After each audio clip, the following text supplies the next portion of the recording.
Hi, my name is Shawn Marie Baker. Welcome to Central Park and the latest addition to Central Park in Doylestown Township. We are so happy to have you here, and I'm going to be walking through how to use this facility safely with my partner, Jeff Cogshaw. There's a lot of different options at each exercise station, and we're going to be walking through those today. The system is a LifeTrail system, and it's an outdoor functional training system. The main objective of this program is to have closed circuit exercises. So everything that you do here and everything that Jeff and I demonstrate today will help you in your daily life. Playworld Systems is the company that designed this, and if you want more information, there's a full guideline at playworldsystems.com. It's really detailed of all the different things that you can do, all the different levels, repetitions, and so forth. So we're going to go through this today, but there's a lot more information at playworldsystems.com. The one time I want you on the computer is to go home and look this up. The rest of the time we want you back out here and active. LifeTrail Systems. This system was created for those 50 and older. Of course, Jeff isn't 50 and older, of course. But he's joining us today, and he's my demonstrator and model of how to do the exercises safely, properly, and how to use proper breathing. Few tips before you get started on an exercise program, no matter if it's outside, in your home, or in a gym facility like Cornerstone clubs. You want to make sure that you consult with a physician. There may be things that you don't currently recognize that are happening in your health, high blood pressure, maybe some orthopedic issues. We want to make sure those are taken care of before you start any exercise regime, so you want to get clearance from your doctor. Secondly, in beginning a different training program, it's always important to consult with a trainer. We'll be having group classes here in the spring. The first time around, we'd love to have you in class, and then you can come out here and use this anytime you want.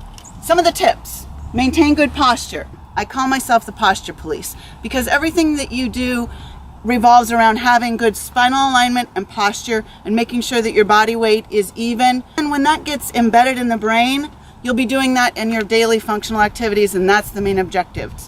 Focus on quality of every movement. Every movement counts. While you're out here and you're spending time out here, you're having a good time, but you're doing it for a purpose. Start small and listen to your body. It has given sets and repetitions on each one of these guide boards. For example, on this lower body cycling exercise that we do, it'll have different things that you can do that are basic level, intermediate level, advanced, and then it has stretches. And within this, it tells you how many sets to do and how many repetitions to do. You don't have to do this. If you're feeling like it's too much for you, or your legs are getting tired, or you feel a tweak in your shoulder after doing one of the exercises, let your body rest a minute, get a drink of water, and maybe move on to another exercise, and you can try it in another few days. You don't want to push through sometimes. And that's another great reason to have a trainer, because they can see whether you can go to that next step or you do need to stop and cease that exercise right there and then. Next tip, back over here to the board. Don't hold your breath. You never want to hold your breath. Breathing is important. If you don't breathe, your blood pressure increases, you might get a headache, and there's a lot of other physiological things that happen if you hold your breath. So we want oxygen to be flowing through the body at all times, and it makes the exercise a lot easier. All right? Have fun. That's why we're here, is to have a good time. We're outdoors. There's lots of great benefits of exercising outside. So join us here at Central Park and take part in our program, which begins this spring. It's very important before you start any exercise routine to warm up, and also to cool down properly afterwards. Jeff just warmed up. He did a full lap around the park here, and now we're going to get started on his routine.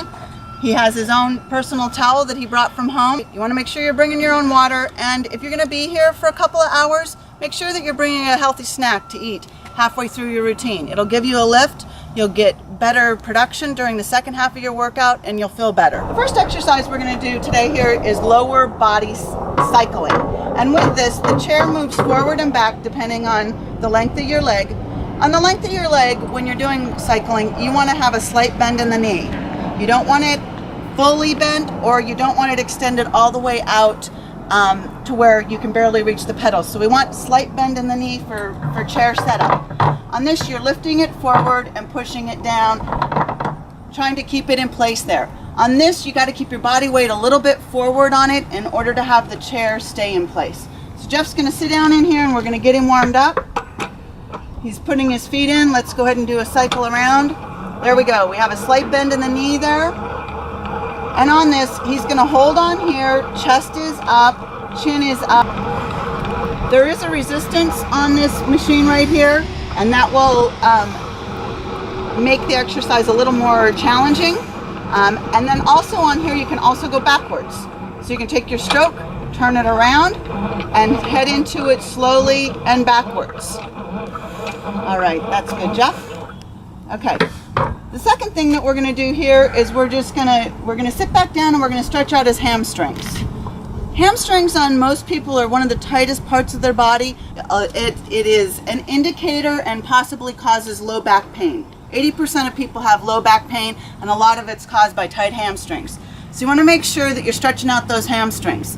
Let's just bend down and cross over and touch that toe there, Jeff. Good. Now let's add a second hand. Good. Stretching right in through that stretch. Nice.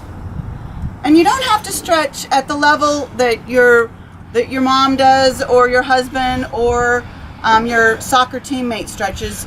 You always go by your own level. So you don't want to compete with anyone. Your goal is to just stretch and then start improving the stretch. So his goal ultimately would be able to touch his toes without any tightness and any back pain in through the stretch. This next exercise is PNF, which is proprioceptive neuromuscular facilitation. Jeff's going to come in, hold on to the bars about a couple inches up from the baseline of the bar. He's going to take each leg and click the clicker on each target clicker there. And our goal is to have him quickly be able to react, respond, and click the clickers right in through there. Jeff played college soccer, and he's just started playing in an adult soccer league, so this is a great exercise for him. Go ahead and take your hands off, Jeff. This is the next challenge level, to be able to still click it, keep his balance, and work through the motion and do it consistently and click each time. The LifeTrail system here at Central Park is wheelchair and ADA accessible. There's several panels that have the options available. Jeff is going to demonstrate today on a ball, an exercise ball. You can bring a ball from home or a chair, or it can be utilized with a wheelchair because it is wheelchair accessible. First thing he's going to do is take a brace and push the bars straight up, trying to stay stable and not let the low back roll out right here. Then he's going to take it and pull himself up, like he's trying to pull himself off of a chair, or almost as if you're going to get out of your car and you're utilizing your strength of pull to do that. Third exercise here, we're going to roll back a little bit. He's going to push his hands into it, and we're going to use abdominal stability, and he's pushing himself away from here, utilizing abdominal strength to stay on the ball and not fall off of it backwards. The next one is our overhead press. And with the overhead press, Jeff is in about 2 inches from the end here.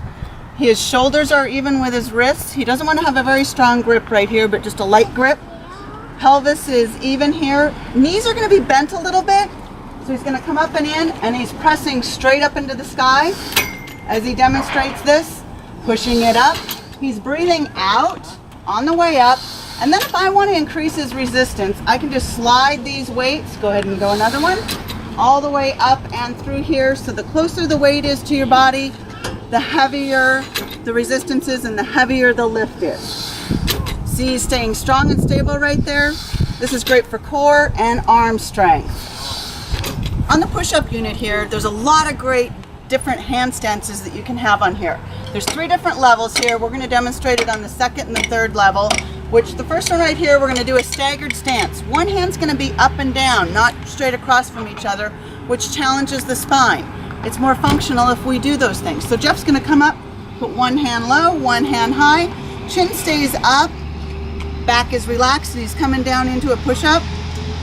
With the right elbow higher than the left, he's stopping midway, so he's not deeper than his elbows.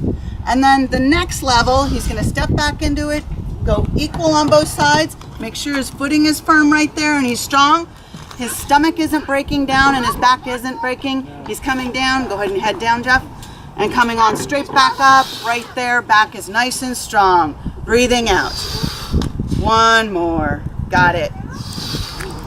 This is a great exercise that we use in the gym all the time, a wobble board. There's wobble boards that go forward and back. This one goes 360 degrees all the way around, so you have to use all your senses and your balance.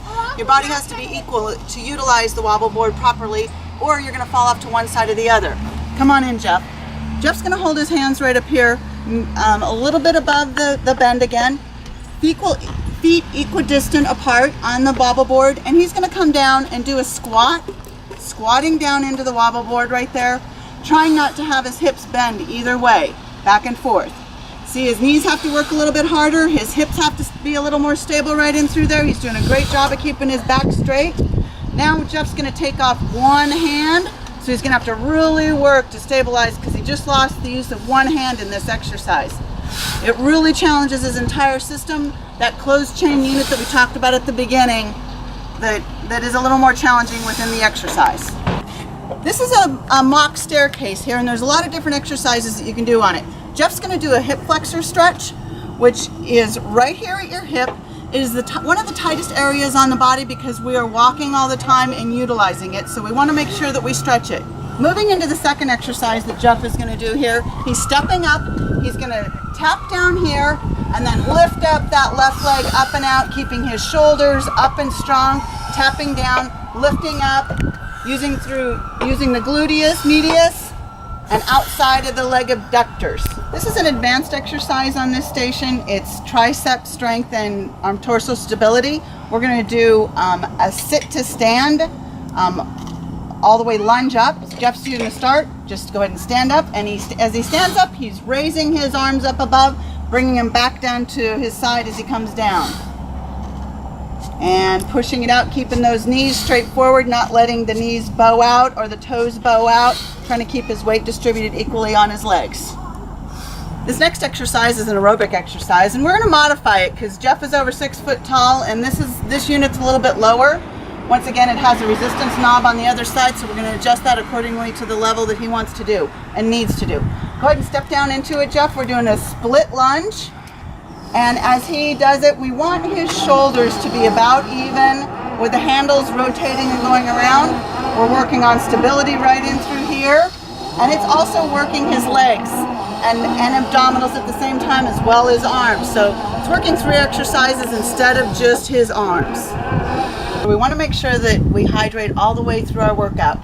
He should be done with that full water bottle of water by the time we've completed these 21 exercises. In terms of water, you want to make sure that you're drinking in ounces, at least as many that equal half your body weight. Core with a full body lift. As Jeff comes down into here, he wants to make sure that he watches his head, is careful there. He's going to pull his hands over the bar. Feet are coming up and in. And then as he progresses through this exercise, he's going to lift his body up and through, staying as straight as possible. He's breathing out on the way up and in on the way down. Good. No bending happening in the back, and his head is staying straight right in this exercise, right in through here. You don't want your head dropping or coming in chin down. Good. Hips are up. That looks good. Okay, the second one we're going to do here is he's going to push down a little bit farther right in through here. He's going to use the bar, bring his knees together and raise them up and in and lift his hips off the bottom of the bed. Right in through there and then back down and out. We breathe out as our knees are coming up and in, and this bar helps us bring our hips up and in. This is a great, great, great core strength exercise. It's an advanced exercise. This is a weighted squat exercise. Once again, we can move our weights down. Right now, Jeff, he utilizes a wheelbarrow a lot at home, so he's really strong on this exercise. So I have 3 weights on each side, 6 total. He's going to come down, squat down just like he would if he was going to push a wheelbarrow down his driveway. He's keeping his shoulders straight forward. They're not rolling here. His abdominals are tight, and his knees are staying forward as he goes down into this exercise. This is great. It's functional for gardening and for those of you who like to do things outdoors. Now he's going to go into a single leg, which challenges the system a little bit more because he has to drive himself up with 1 leg instead of 2. Sometimes it's great to add a little challenge to the basic exercise so your body can adapt. This exercise is to enhance shoulder stability and strength. What Jeff's going to do is he's going to come down, he's going to do a pull-up, but instead of doing it with his whole body weight, he's going to let his legs assist him pull up on the way up. So his focus is on using full strength of his arms. In his mind, he's pulling up with about 60 to 70% of his own body weight, but about 30% of the help is coming from his legs. Less than 1% of the population can do a full pull-up. So we're using our legs to help us, assist us to get there. And if you get stronger and stronger and stronger and do this, you might be part of that 1% of the population. What Jeff is going to demonstrate here is a squat. It's going to be a unilateral squat in which he utilizes this bar very little as he takes his left side and lunges back. Left arm goes up. So opposite sides of his body, right and left, are doing opposite things. He's trying to use his arm as little as possible for balance and keep good posture. He's breathing out as he's coming back, keeping his abs tight and chin up.